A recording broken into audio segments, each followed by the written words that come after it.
Supreme Magus, web novel, Chapter 158, A New Power. Cursing his bad luck, Lith attempted to block with his left forearm. The knife passed from side to side, giving him the feeling a hot iron was branding his inner flesh. Lith wasn't new to pain, he needed just to grit his teeth to bear it. His right fist struck fast as a snake, but thanks to her superior training and rich battle experience, the Talon managed to dodge it in the nick of time. Lith's knuckles still managed to graze her chin. The impact made her feel dizzy, forcing her to switch from a dodge to a roll. The Talon's view was blurry from the near hit. Without that last-second adjustment she would have collapsed on the floor, incapable of standing.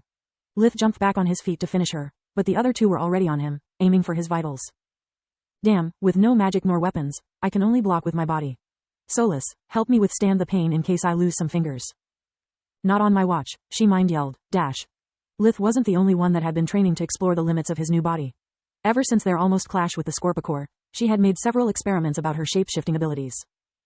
After being in the small world for so long, she was able to overcome some of its restraints, if she put enough effort to it. Her ring form expanded, covering Lith's right hand, forming a stone gauntlet. This new form was silver in color, with runes of power glowing all over its surface. She had no idea how to sync again her monocore with Lith's, but at least she could offer him some protection.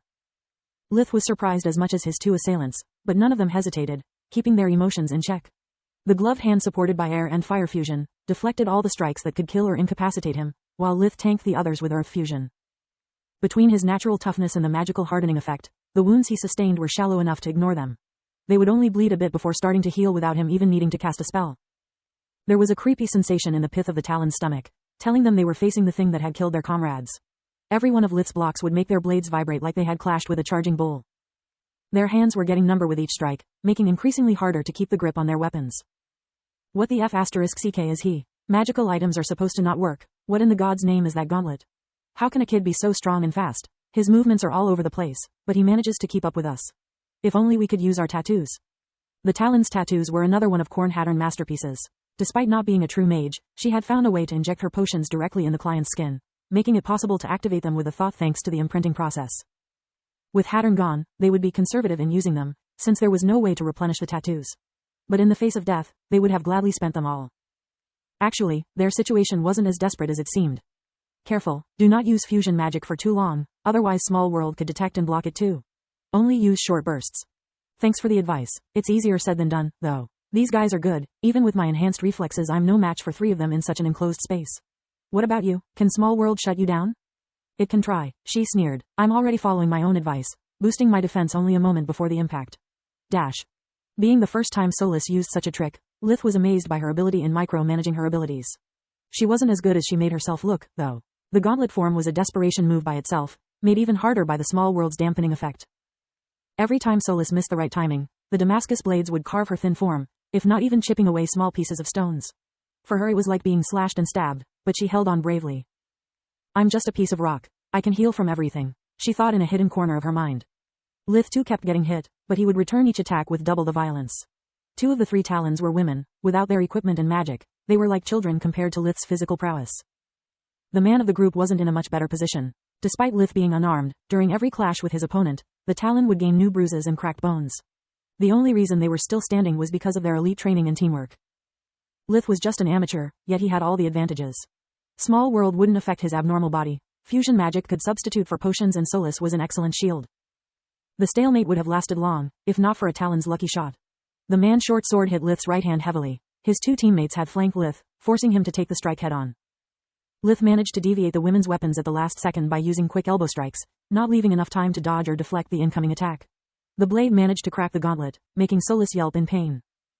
It took a breath's time for him to strengthen their connection, becoming finally aware of all her suffering, how battered she was. A seething hatred exploded within Lith, focusing his thoughts like a laser, erasing everything but the urge to kill. Spirit magic surged, overcoming Small World pressure enough to allow Lith to push his opponents away and trigger the Death Call spell.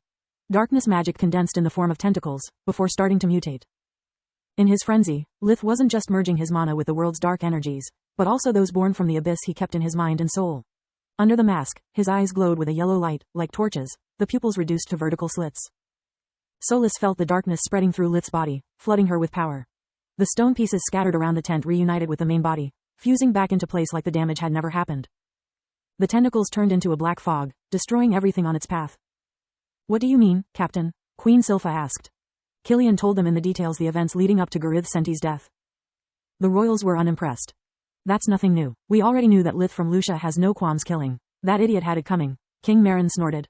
That's your great discovery? Yes, it is. Killian was baffled by their blindness. Sure, great mages and soldiers intimidating an enemy with just their aura is a common occurrence. But here we aren't talking about an expert, but about a kid, and a healer at that. Yet he managed to scare the leader of the mercenary guild enough to make him kneel. The pressure his mana exerted made me and the soldiers take several steps back without even realizing it.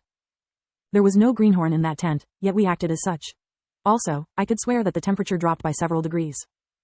Those presents were already skeptical about Killian's words. After the last phrase, they started doubting his sanity. Varigrave couldn't believe his old friend coming up with such a childish excuse. His failure wasn't so big, after all. Killian could see the doubt in their eyes, but he didn't let it discourage him. Think about it. How come he is the only survivor of the ambush that took the lives of a whole unit of the Queen's Corps? How come he is single-handedly solving the plague? How can he strike fear in battle-hardened veterans? His words struck a nerve. There were still too many questions left unanswered. I am almost certain that he is hiding his real skills. I believe that he is capable of much more than just healing. No one can release a killing intent like that without talent and lots of practice. I suggest we change his evaluation from A to S, but only in the royal records.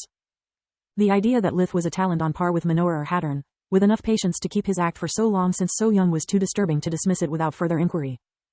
If Killian is right, then maybe he really is an awakened one. The Queen used their telepathic link to share her worries with her husband.